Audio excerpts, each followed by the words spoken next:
Well, Scott Morrison has come under fire for approving the sale of an energy company to China when he was Treasurer, with allegations the sale breached conditions imposed by the Foreign Investment Review Board.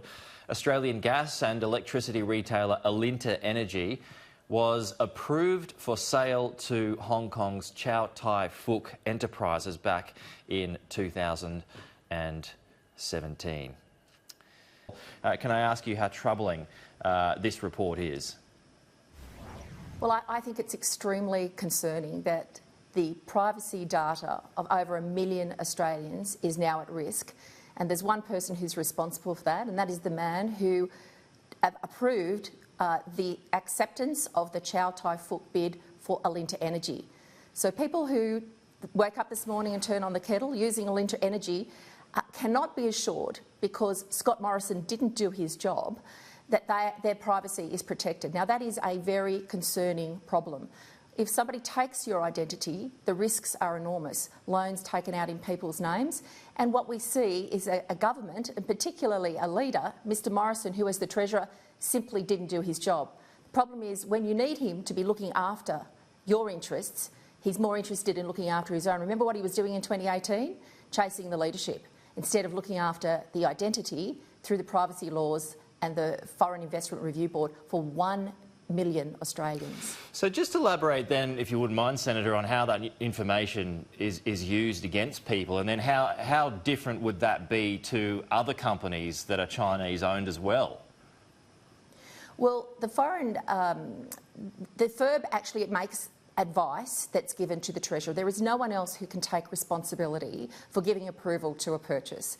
Mr Morrison was the one who gave it the tick-off, and on giving that tick-off, he had a series of conditions that had to be applied.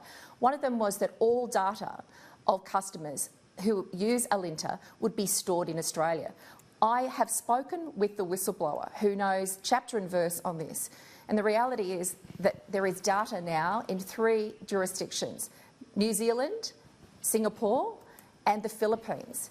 That is a total breach of the conditions. But who is watching this? This is the question. The Treasurer does the approval. Mr Morrison gave the approval for the Chinese company, Chow Fook, to have access to Australians' data. Once your privacy is breached, you are in serious trouble of having your identity used to do things that you don't want to have anything to do with, including taking on further debt. But the Foreign Investment Board is independent. The Foreign Investment Board is not the entity that's responsible for this. They can only make a recommendation. There is only one person only, who can take responsibility for this, and that is the Treasurer. The Treasurer at the time who allowed this to happen was none other than the current Prime Minister, Mr Morrison. He was missing in action when he should have been watching that Alinta and any other company from overseas that is taking over an Australian critical infrastructure such as energy should be paying attention to the conditions on which the sale was approved.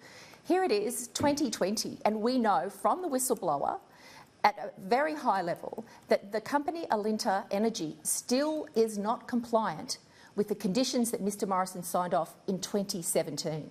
So how many times has Labor gone against an FIRB decision? Look, the Foreign Investment Review Board makes its own decisions. Labor is not privy to that. It's a negotiation, it's a piece of information that they provide solely to the Treasurer. The problem we see is, without proper oversight, that everything is at risk when it comes to these foreign deals being done with the approval of Mr Morrison in place as the Treasurer. So why have the FIB there anyway if you don't go with its decision? Well, the structural realities of government, are not our responsibility in government. Mr Morrison relied on the Foreign Investment Review Board. They did their job. They said, look, we should let this through, and these are the conditions. It's then over to the Treasurer to make sure that the conditions are complied with. Mr Morrison didn't do his job then, and because he failed to do his job, because he was more interested in getting the job of Prime Minister, he didn't look after the interests of what was then 800,000 Australians and is now over 1 million Australians whose identity is stored offshore in complete abrogation of the responsibilities that came under the FIRB conditions for this sale to go ahead. Senator... Now, this really matters. Sorry. Go ahead. Because overseas, it really matters because overseas we've seen in another jurisdiction in the US that identity theft from a much smaller failing led to 5 Chinese spies taking over people's identity. We've got 1 million Australians at risk this morning because Mr Morrison didn't do his job as Treasurer. He just doesn't seem to be able to put the interests of the nation ahead of his own political interests. Senator, just before we go, should the travel ban be extended when it comes to the coronavirus?